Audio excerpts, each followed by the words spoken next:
Salam sejahtera Malaysia, terima kasih kerana menonton video-video dalam channel ini. Sebelum kita mula, jangan lupa untuk tekan tombol subscribe, share, like dan komen. Let's go!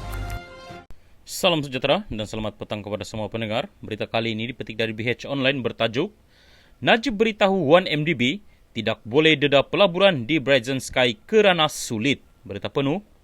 Mahkamah Tinggi hari ini diberitahu Datuk Seri Najib Razak memaklumkan kepada firma audit tertuan KPMG bahawa One Malaysia Development Berhad 1MDB tidak boleh mendedahkan butiran terperinci mengenai pelaburan syarikat itu di Brazen Sky Limited kerana ia sulit. Rakan kongsi urusan KPMG, Datuk Johan Idris berkata dalam satu pertemuan di rumah Najib di Jalan Taman Duta pada jam 9.30 malam 15 Disember 2013, bekas Perdana Menteri itu turut mempersoalkan mengapa KPMG masih menimbulkan syak terhadap underlying asas pelaburan berkenaan. Mahkamah sebelum ini diberitahu bahawa Brazen Sky Ltd adalah syarikat perantara tujuan khas SPV yang ditubuhkan oleh ahli perniagaan dalam buruan Lotek Jo atau Jolo dan rakan sekutunya untuk menghantar pulang wang pelaburan oleh 1MDB. Johan selaku saksi pendakwaan ke-14 berkata, dalam mesyuarat itu, Najib menyatakan bahawa beliau sedia maklum mengenai pelaburan 1MDB di Brazen Sky.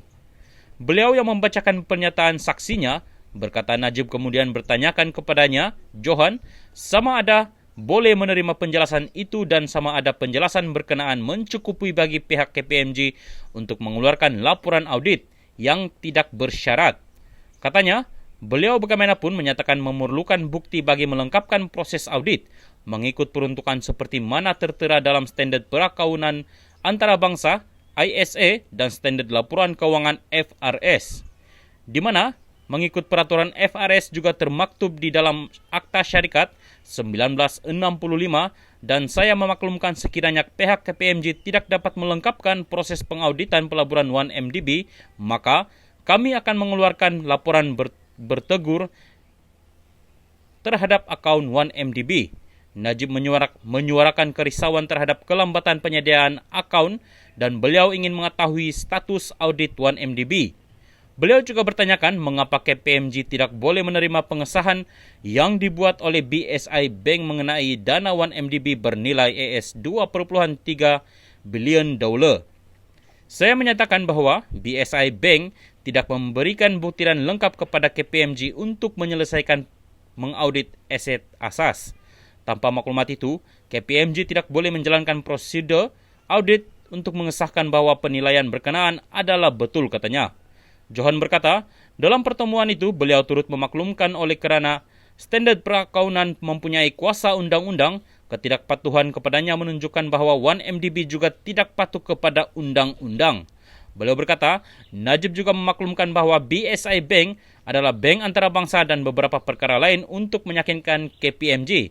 Tetapi beliau menyatakan maklumat diperoleh firma audit itu tidak dapat membantu untuk menandatangani penyata akaun 2013 kerana memerlukan maklumat aset asas untuk diaudit. Katanya, ketika itu beliau yang banyak menjelaskan kepada Najib mengenai keperluan KPMG untuk menandatangani akaun berkenaan. Najib kemudian bertanya kepada saya bagaimana untuk 1MDB mendapatkan maklumat itu dan pengarah 1MDB Tan Sri Che Lodin Wak Kamarudin meminta KPMG untuk berlaku adil dan tidak meminta sesuatu yang tidak boleh 1MDB sediakan.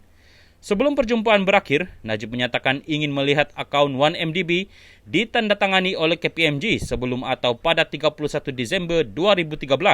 Namun, saya tidak memberikan sebarang maklum balas kepada beliau. Saya juga tidak faham mengapa pihak 1MDB enggan mendedahkan maklumat asas yang dikatakan adalah sulit. Tambahan juga tiada sebarang dokumen sokongan dikemukakan kepada saya pada ketika itu untuk menunjukkan maklumat itu adalah rahsia, katanya.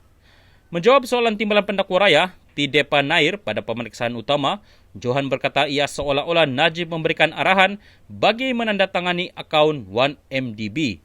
Mahkamah sebelum ini diberitahu bahawa lembaga pengarah BOD 1MDB diperdaya apabila pengurusannya memberi bayangan bahawa wang pelaburan 1MDB akan masuk semula ke dalam dana syarikat pada tahun 2014.